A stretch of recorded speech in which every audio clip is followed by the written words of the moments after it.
जय श्रीराम जय श्री राम।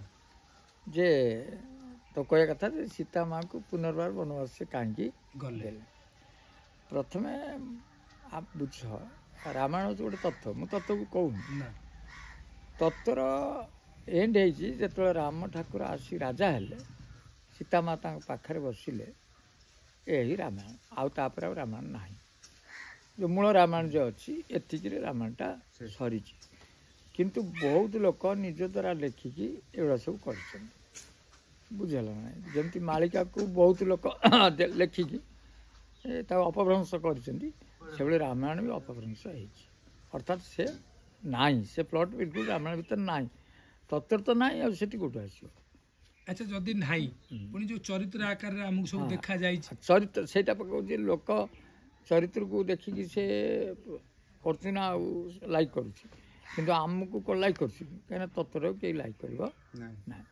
तेणु ये गला प्रथम कथा ना द्वितीय कथा अच्छी जदि अच्छी कौन से ना ठाकुर हेले भी प्रथम कही ज्ञान थिला पुणी अज्ञानता भी थिला कार ठाकुर अचानक लिखी ना जमती ठाकुर होते माने ज्ञान थिला अज्ञानता थिला मोर मत गोटे ज्ञान अंग रोटे अज्ञान अंग रु गोटे मायाग्रस्त हेबी सेठी देखाई जो गोटे धोबा चरित्र बनाई धोबा चरित्र से कही सीता माँ जदि 14 वर्ष रही कौटी 14 मास रही लंका सी असती हेले मु मो बापा घर गोटे दिन रहीगली मु असती हेली ये कथा ठाकुर शुणिले तेणु सीता प्रति अग्नि परीक्षा देके आसला भी मन भर गोटे बसा बांधिला माने क्लीयर कर बसा बांधिला कौन सन्देह जेको ठाकुर हूँ मनर गोटे सन्देह आसला जदि धोबा जाति गोटे दिन रहिले स्त्री चरित्र प्रति से धोबार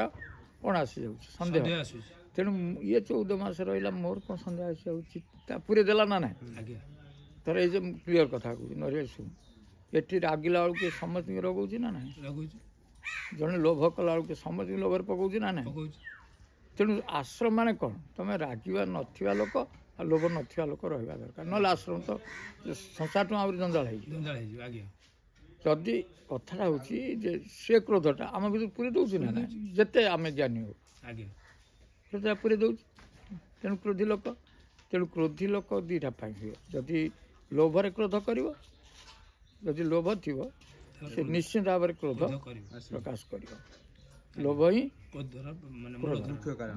तुम जान ये लोभी लोक बोली क्रोध कर क्रोध कहीं आस मोर तो पखाड़ खाई शाग खाई मोर कौन दरकार आधे कौन अच्छी क्रोध कौड़े ना मत यहाँ मिलूना क्रोध आसला ठीक कथा तेणु जिते बड़ ठाकुर हूँ आम विचार करवा जिते ज्ञानी लोक हो से परकतुरी कथा शुणला ता मन सन्देह है काले मो स्त्री से सीता से कथा तापर से सीता को देखा गले सीता से कौन है सीता पारे जो सहचरी बसी सखी सी कहते सीता माँ आपण टी कहतु रावण केमती देखा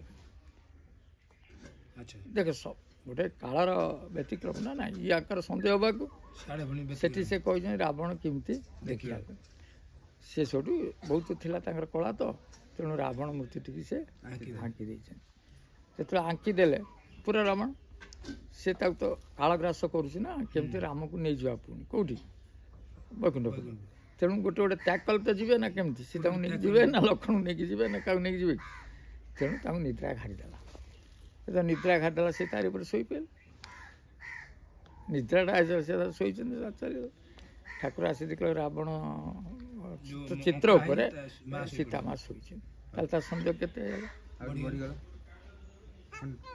क्रोध तो आसला ना से जिते ज्ञानी हो कही आखि की विश्वास ना बहुत ज्ञान बुझी कि ठाकुर माया रूप था बड़ माया जे जोग माया थे सी पे चाहूले ब्रह्म फेरे नापे ना ना तेणु स्वाभाविक रागिक चिंता कले ये बाट आ कौन जे ताकू मु वर्जन करदेवी सीता को त्याग करदेवी आउ मुह देखी ना ये कथा सीता माता आदि माता ना से जानले जे मो मुह आउ से देखिए ना से जो कारण था कहले नहीं जाओ तुम कौटी वाल्मीकि मुनि का आश्रम निकट छाड़द से कहले नहीं घोर जंगल छाड़द बाघ खाईद ନା ସେ ଜାଣିଥିଲେ ବାଲ୍ମୀକି ଋଷି ତାଙ୍କୁ ନେବେ ଆଉ ଅତି ତାଙ୍କ ଯେଉଁ ପୁଅ ସିଏ ବହୁତ ଜାଣିଥିଲେ ସେ ମୋ ଯେ ଜାଣିନଥିଲେ ଏଇଟା ଭୁଲ କଥା ସେ ଜାଣିଥିଲେ ମୋ ପୁଅ ଝିଅ ଏଠି ଅଛନ୍ତି କାରଣ ତାଙ୍କର ଯେଉଁ ନବକୁଶ ଜନ୍ମ ହେଲେ ସେଇଦିନ ହିଁ ଶତ୍ରୁଘ୍ନକୁ ପଠାଇଥିଲେ ଯାଅ ତମେ ଅମୁକ ଜାଗାରେ ସେ ଅସୁରକୁ ମାରିକି ଆସ ରାତ୍ରି ଯାପନ ପାଇଁ ସେଇଠି ରହିଲେ ଯେତେବେଳେ କୁଆଁ କୁଆଁ ଶବ୍ଦ ହେଲା ଆମର ରାଜକୀୟ ପରମ୍ପରା ଅନୁସାରେ ତାଙ୍କ ପାଟିରେ ମନ୍ତ୍ର ପଢ଼ା ହେଇକି ଘିଅ ମହୁରେ ତମକୁ ଯେଉଁଟା କରାହେଇଛି କରାହେଇନି ମୁଁ ଜାଣିନି ସେ ଗୋଟେ ଅକ୍ଷର ଲେଖନ୍ତି ଏଇଟା ହେଉଛି ପ୍ରଥମ ସେଇ ଢୋକିବାଟା ସେ ପ୍ରଥମ ଢୋକିଏ ଶିଶୁ ତେଣୁ ସିଏ କହିଲେ ବାପ ସେ କେଉଁଠି ଆସିବ ଋଷି କହିଲେ ବାପ ଆସି ପହଞ୍ଚିଗଲାଣି ସେ ଶତ୍ରୁଘ୍ନକୁ ଡାକିକି ନେଲେ ଶତ୍ରୁଘ୍ନ ତା ପାଟିରେ ଓମ୍ ଲେଖିଲେ ଭାଉଜକୁ ଚିହ୍ନିଲେ ଆଉ ଚିହ୍ନି ନାହାନ୍ତି କେମିତି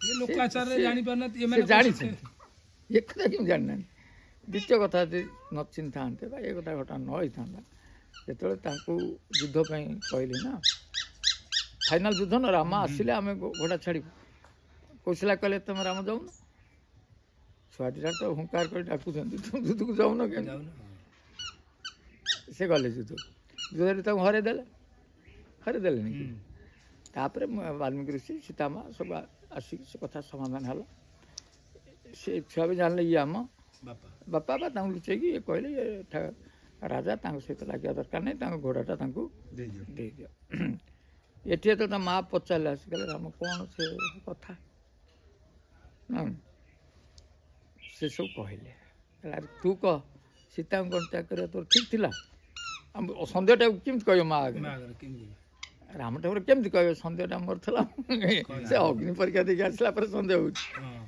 କାହାଣୀ ହିସାବରେ ଯାଉଛି ତାପରେ ସେ ମାଆକୁ ନେଇକି ଗଲେ ତାଙ୍କ ଘରକୁ ସେ ଦେଖି ଯେଉଁ ଘରେ ରାମ ଶୁଣନ୍ତି ଦେଖିଲେ ଯେ ସେ ଘରେ ନା ରାଜକୀୟ ପଲଙ୍କ ଅଛି ନା ବେଶଭୂଷା ଅଛି କିଛି ନାହିଁ କେବଳ ତୃଣ ବୋଇଲେ ଏଇ ଯେଉଁ ସପରେ ଯେଉଁ ମସିଣାରେ ପଡ଼ିଛି ସେଇଥିରେ ଇଏ ଶୁଅନ୍ତି ସେ କାନ୍ଦିଲେ କହିଲେ ରାମ ତୁ ଏଇଥିରେ ଏତେ ଦିନ ହେଲା ଶୋଉଛୁ ନା ହଁ ନା କାହିଁକି ନା ମୁଁ ସୀତା ସେଠି ତୃଣ ସଜ୍ଜା କରୁଛି ସିଏ ଯେତେବେଳେ ମୋର ଅର୍ଦ୍ଧାଙ୍ଗିନୀ ମୋତେ ପ୍ରାଣ ଦେଇଛି ସିଏ ଯେତେବେଳେ ତୃଣ ସଜ୍ଜା କରୁଛି ମୁଁ ପୁରୁଷ ସ୍ୱାମୀ ହେଇକି ଏତିକି ତ କର୍ତ୍ତବ୍ୟ କରିବି ମୁଁ ସେତିକି ଦିନ ମୁଁ ତୃଣ ସଜ୍ଜା କରିବି ତେଣୁ ସୀତାକୁ ତ୍ୟାଗ ପରେ ସିଏ ବି ଶଯ୍ୟାରେ ଶୋଇନାହାନ୍ତି ମାନେ ଶଯ୍ୟା ତ୍ୟାଗ କଲେ ରାଜକୀୟ ଖାଦ୍ୟ ତ୍ୟାଗ କଲେ ଏରକମ ଆସ୍ତେ ଆସ୍ତେ ତ୍ୟାଗ କରିକି ପୁଣି ଶେଷରେ ଲକ୍ଷ୍ମଣକୁ ତ୍ୟାଗ କଲେ ଯେତେବେଳେ ନିଶା ହେଇଗଲେ ସେତେବେଳେ ଠାକୁରଙ୍କୁ ଡାକିଲେ ପଳେଇଲେ ଆଉ କ'ଣ ମାନେ ବ୍ରହ୍ମ ଶରୀର ତ୍ୟାଗ କଲେ ହେଲା କଥା ଏଇଟା ମୋ ବିଚାର କଥା ବହୁତ ଲୋକ ବହୁତ ବିଚାର କରିବେ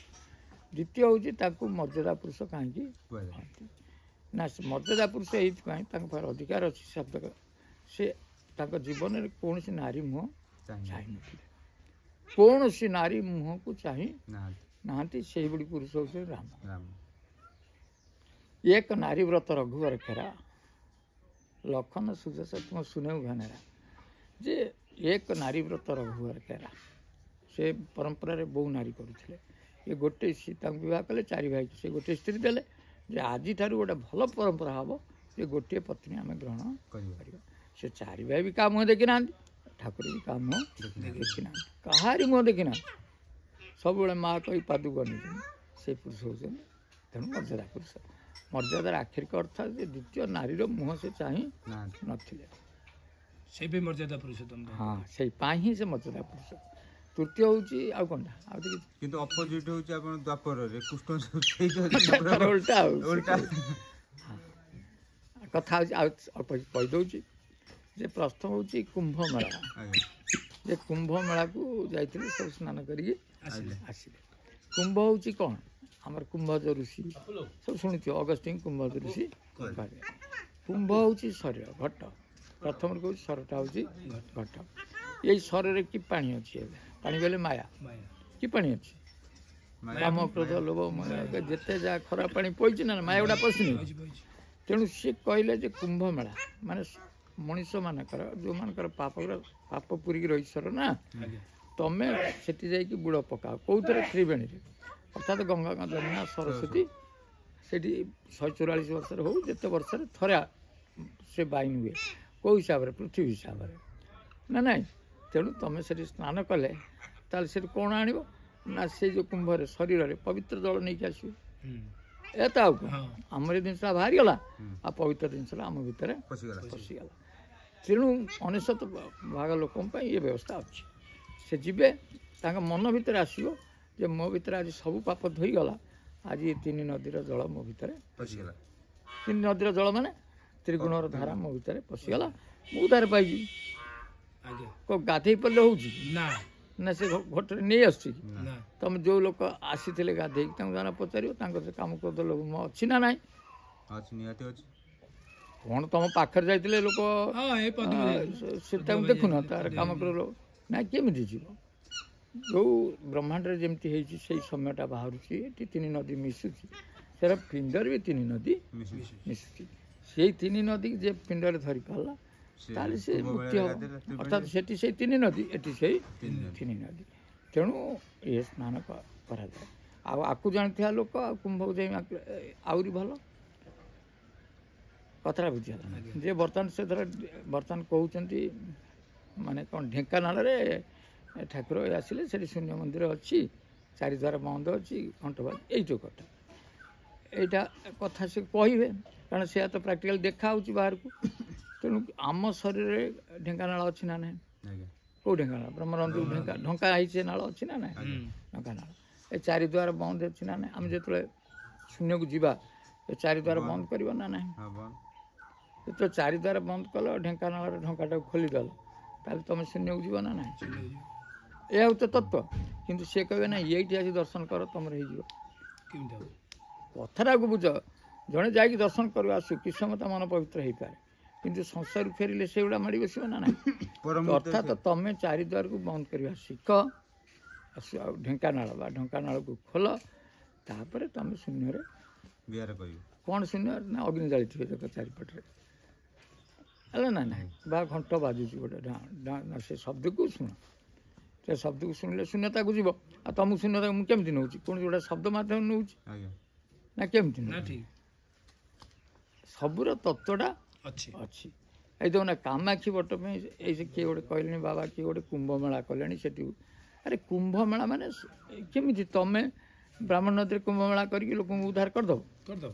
ଏଗୁଡ଼ା ସବୁ ଭାବନା ଏଇଟା ତ୍ରିଗୁଣ ଯିଏ ଜାଣିଛନ୍ତି, ଗୁରୁ ସେମାନେ କୁମ୍ଭ ଜାଣିଛନ୍ତି, ସେ ଶରୀରକୁ ବୁଝୁଛନ୍ତି, ଶରୀରରୁ ମୁକ୍ତି କରିବାର ବାଟ ବି ଅଛି। ଅର୍ଥାତ୍ ତାଙ୍କ ଭିତରେ ପବିତ୍ର ପାଣି ପୁରେଇ ଦିଆହେଉଛି, ସତ୍ୟ, ଶାନ୍ତି, ଦୟା, କ୍ଷମା, ଏଇଟା ବହୁତ କିଛି ପୁରା ହେଉଛି। ତାପରେ ସେ ମୁକ୍ତି ମାର୍ଗରେ ଯାଉଛି। ଆଉ ମୁକ୍ତିଟା ସେ କେମିତି ଦେବେ? ଲୋକ ଯଦି କହନ୍ତେ ମୁଁ ସେଠୁ ଆସିଲା ପରେ ଆଉ ମୋର କାମ ନାହିଁ, କ୍ରୋଧ ନାହିଁ, ଲୋଭ ନାହିଁ, ଏଇଗୁଡ଼ା ସବୁ ନଥିଲେ ତାର ମୁକ୍ତି ହେଇଗଲା। ଆଉ ମୃତ୍ୟୁ ବେଳକୁ ତ ଏଇ କଥା ଗୋଟେ ବଢ଼ିଆ କାହାଣୀ କହୁଛି। କାହାଣୀଟା ସୁନ୍ଦର କାହାଣୀ। ଗୋଟିଏ ଲୋକ, ସେଟା ଭାରି ଭଲ ଲୋକ, ମାନେ ଭଲ ଲୋକ ନୁହେଁ, ସିଏ କିନ୍ତୁ ଗୋଟେ ସୁନା ଥାଳି ପାଇଗଲା। ସୁନା ଥାଳିଟେ ପାଇଗଲା, ବଡ଼ ସୁନା ଥାଳି। ଘର ଏତେ ଷ୍ଟାଣ୍ଡାର୍ଡ଼ର ନୁହେଁ, କିନ୍ତୁ ସୁନା ଥାଳିଟା ଯେତେବେଳେ ପାଇଛି, ସିଏ କି ନେଇକି ତା ସିନ୍ଦୁକର ତଳେ ରଖିକି ତା ଭିତରେ ଜିନିଷପତ୍ର ପୁରେଇ ଦେଇଛି, ରଖିଲା। ତା ମନେ ମନେ ଗୋଟେ ବିଚାର କଲା, ଇଏ ଥାଳି କାହାକୁ ଦେବି ନାହିଁ, କିନ୍ତୁ ସେଇଭଳି ଲୋକ ହେଲେ ସେ ସୁନା ଥାଳିରେ ତାକୁ ପ୍ରସାଦ ଖୋଇବି, ତାକୁ ପ୍ରସାଦଟା ଖୋଇବି ସୁନା ଥାଳିରେ।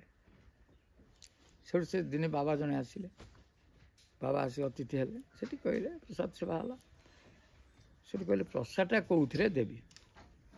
ସେ କହିଲେ ଆଙ୍କୁ ସୁନା ଥାଳି ଦେବା ଉଚିତ, କାରଣ ସାଧୁ ସନ୍ଥ ତାଙ୍କୁ ସେଇଥିରେ ପ୍ରସାଦ ଖାଇବେ। ଯାଇ ସିନ୍ଦୁକ ତାଲା ଖୋଲୁ କହିଲା ଆଙ୍କୁ ଇଏ ମୋତେ କାହିଁ ଲାଗୁ ନାହିଁ, ଗୋଟେ ବଡ଼ ବି ସାଧୁ ଥିବେ, ଇଏ କାହିଁ ମୋତେ ଲାଗୁନି। ସେଠୁ ଫେରିକି ଆସି ଫେର ଯେଉଁଥିରେ ତାର ପତ୍ରରେ ଦେଲା। କିଛି ଦିନ ଗଲା, ତାପରେ ଦେଖିଲେ ଯେ ମନ୍ତ୍ରୀ ତାଙ୍କ ଘରକୁ ଆସିଲେ। ଯେ ମନ୍ତ୍ରୀ ଯେତେବେଳେ ଆସିଲେ ସେ ଦେଖିଲେ ଅଲବତ ଲୋକ ଧର ଆଜିକାଲି ମନ୍ତ୍ରୀ ହଉ ବା ସେ ମନ୍ତ୍ରୀ ଯେତେବେଳେ ଆସିଲେ, ତାହେଲେ ଆଙ୍କୁ ସୁନା ଥାଳିରେ ଦେବା ଠିକ୍। ସେଠୁ ତାଙ୍କୁ ସବୁର ବ୍ୟବସ୍ଥା ହେଲା, କିନ୍ତୁ ଖାଇବା ପାଇଁ ଦେଲା ଗଲାବେଳକୁ ଯଦି ସିନ୍ଦୁକ ଖୋଲେ, ଫେର ସେଠୁ ତା ମନେ ସନ୍ଦେହ ହେଲା, ମନ୍ତ୍ରୀକି ଦେବା ରାଜାକୁ ନ ଦେବି, ତାହେଲେ ରାଜାକୁ ଦେଲେ ଭଲ, ଆଉ ଦେଲାନି। ସେଠୁ ପୁଣି ରଖିଦେଲା। ତାପରେ କ'ଣ ହେଲା ନା ରାଜା ଦିନେ ଆସି ପହଞ୍ଚିଲେ, ସେଇ ପରିସ୍ଥିତିକୁ ନେଉନି କ'ଣ ପାଇଁ ସେ ଆସିଲେ ସେ ଗାଁକୁ।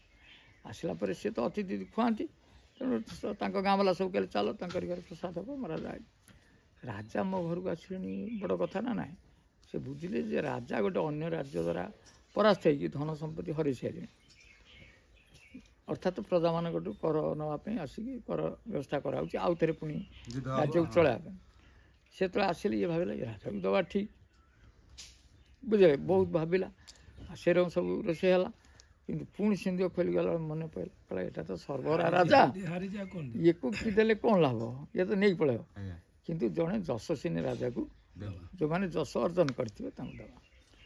ଇଏ ରହିଲା, ଆରି ଭିତରେ ବୁଢ଼ା ମଲା, ବୁଢ଼ା ମରିଗଲା।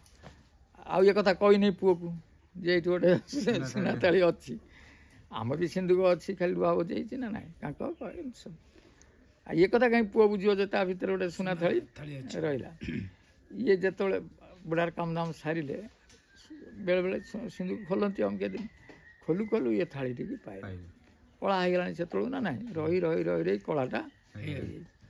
ସେ କହିଲା ଦେଖ ଗୋଟେ ବୁଢ଼ା ପୁରେଇଛି ଗୋଟେ କଳା ଥାଳି, କହୁଦିନ ଗୋଟେ କି କଳା ଥାଳି ପୁରେଇଛି।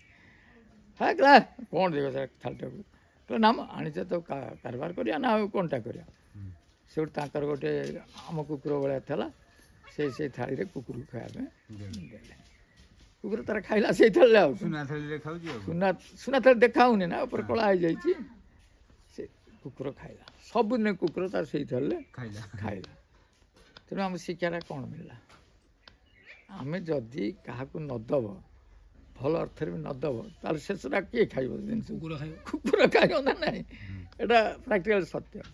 ତେଣୁ ମୁଁ କହୁନି କାହାକୁ ସବୁ ଦେଇଦିଅ, ତେଣୁ ବଞ୍ଚିଥାଉ ତ କିଛି କିଛି ଦେଇ ଶିଖ, ଯାହାକୁ ଦେବ ସେଇଆ ପାଇବ। ଆଉ ଦ୍ୱିତୀୟ କିଛି ନାହିଁ ସଂସାରରେ। ମୁଁ ତୋତେ ଭଲ ପାଉଛି, ତୁ ମୋତେ ଭଲ ପାଇବୁ, ମୁଁ ଯେତେ ରାଗି କହିବୁ ତୁ ମୋତେ ରାଗି କହିବୁ। କେଉଁଠି ଟଙ୍କାଟେ ବି କୁଆଡ଼େ ଯାଉନି। ତେଣୁ ଅନ୍ନଦାନ ବସ୍ତ୍ରଦାନ କାହିଁ କରାହେଇଛି, ଧର ମୁଁ କହୁନି ଏଇ ଯାଉ ଯାଇକି ମୁଁ 20,000 ଖର୍ଚ୍ଚ କରିକି ଆସିବି, 20,000 ଧର ଗାମୁଛା ଫାମୁଛା କିଣିକି ଗରିବ ଲୋକକୁ ଦେଇଥିଲେ ସେଟା ରହିଥାନ୍ତା, କାହିଁକିନା ଖଣ୍ଡେ ବସ୍ତ୍ର ଦେଇଥିଲେ ବୋଲି କିଏ ଦ୍ରୌପଦୀ ସେ ଏତେ ବଡ଼ ପାଇଗଲେ ନା ନା। ଏଇଆ ହେଉଛି କଥା, ଯେ ଦେଇ ଶିଖ ପାଇଯିବ, ଆଉ ନେଇକି ଯିବାର ବାଟ ନାହିଁ। ରଖ। ଜୟ ଶ୍ରୀରାମ। ଜୟ ଶ୍ରୀରାମ।